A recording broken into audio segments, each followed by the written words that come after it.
আমার বুকের ফুলা আমি বুকে করে হয়ে থাকতাম। আমার মাই মারা গেছে এই যে 2টা বছর 1 বছর, কিন্তু আমার ফুলাটা নিয়ে ওই কথা জব করলো। এটা আমার করলে মানে না, বুঝলেন?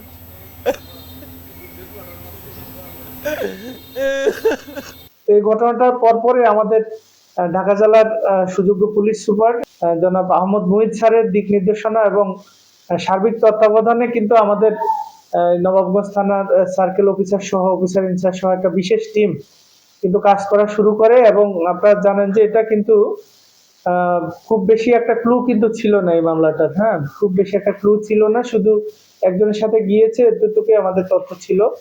তো এই ক্লু তথ্য অনুযায়ী কিন্তু আমরা এই যে সাজ্জাদ মোল্লাকে আমরা গ্রেপ্তার করি, চাকু দিয়ে তার গলা কেটে দেয়। তো ওখানে ঘটনাস্থলে মূলত এই শিয়াম বিশ্বাসের মৃত্যু হয়। এরপরে সে লাশটা যাতে না দেখা যায় ওখানে একটা ঢালুতে তার এই লাশটা ফেলে দিয়ে যায়। পরবর্তীতে এই 2টা দিন কিন্তু এই লাশের আর কোনো হদিশ পাওয়া যায়নি। 14 তারিখে স্থানীয় লোকজন যখন দেখা গেল যে এখানে একটা লাশ পড়ে আছে, পরে নবাবগঞ্জ থানা পুলিশের কে খবর দিলে নবাবগঞ্জ থানা পুলিশ ওই ঘটনাস্থলে গিয়ে লাশটা উদ্ধার করে নিয়ে আসে এবং পরবর্তীতে তার আত্মীয় স্বজনরা এসে এই লাশ শনাক্ত করে। সাজ্জাদ মোল্লাকে গ্রেপ্তার করার পর সাজ্জাদ মোল্লার তথ্য অনুযায়ী অভিযান করে এই অটো উদ্ধার করেছে এবং হলো এই অটোটা কিন্তু সাজ্জাদ মোল্লা একটা এই যে অটো চোর চক্র আছে তাদের কাছে বিক্রি করে দিয়েছেন।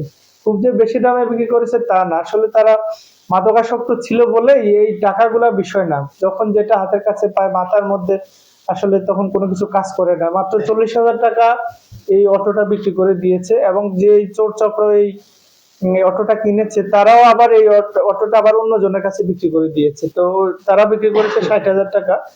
এই বাকি যে 2জন অটো কিনেছে এরা মূলত আসলে চিহ্নিত অটো চোর চক্র।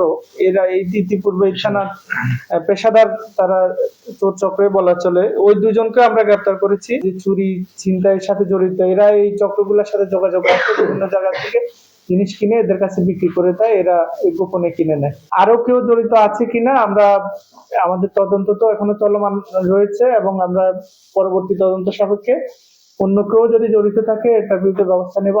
সাজ্জাদ করছে কি দুপুর 3টা বাজাইছে, 3টা বাজাইছে আমি আবার দুয়ারে বসা আইসা কয় কি রে তুই খেপ নিয়ে যাবি না? আমি কই খেপ নিয়ে যাবো, কি এর খেপ নিয়ে যাবো? কয় ঘর একটা টিপ আছে 800 টাকার, বাচ্চা মনে কথা কইয়া ডাক দেয় নিয়েছে। এনে খাড়াই কথা কইয়া আবার আমার পোলায় বাসায় গেছে, বাসায় যে যোগা ভাত খাইয়ে তারপর এখানে দাঁড়ানো ছিল, ওরে আধা ইশারা করে ওরে ডাক দিয়ে নিয়ে গেছে। আমি একবারে ওর ফাঁসি চাই, আমার পোলার যেভাবে জব করছে ওর বিচার আইনে ওরে ফাঁসি দিক, আমি এটাই প্রার্থনা করি। আসলে আমার আর কিছু করার নাই, কে বুঝছেন?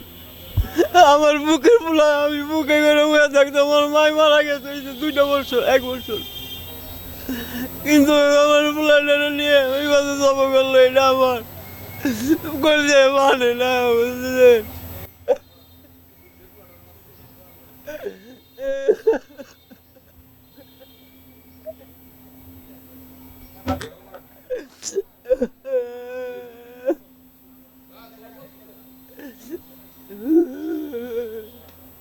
যেদিন এই ঘটনাটা ঘটলো সেদিন ওই মানে 9টা পর্যন্ত যাই সাজ্জাদ 9টা পর্যন্ত ওর গাড়িতে ছিল।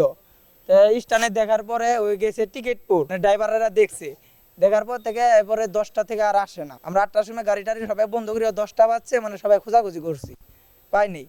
পরে না পাওয়ার পরে আমরা 4 দিন পরে এই ঘটনাটা শুনছি, যার লাশ পাওয়া গেছে। এখন এই ঘটনাটা যাই করছে তার ফাঁসি চাই আমরা।